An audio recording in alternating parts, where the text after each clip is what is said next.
আসসালামু আলাইকুম। আজকে বাবুকে নিয়ে ডক্টরের কাছে গেছিলাম।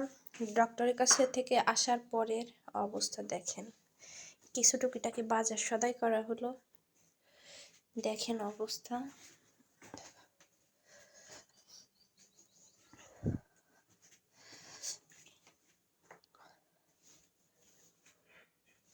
আর এখানে আমার মেয়েকে ছেড়ে দিয়েছিলাম, তো তারপর ইতিহাস।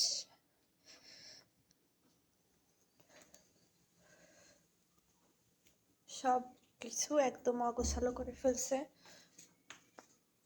এই যে অবস্থা।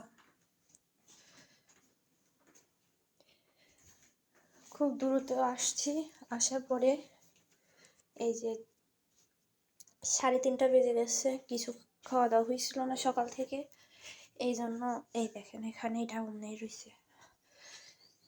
খুব তাড়াতাড়ি ভর্তা ভাত রান্না করা হলো। রান্না করে এখানে সালাদ কাটছি 2 রকমের, পেঁয়াজ কাটছি। এই সপ্তাহ সব কিছু এভাবে রেখে আগে খেয়ে নিছি, এত ক্ষুধা লাগছিল। এই যে অবস্থা।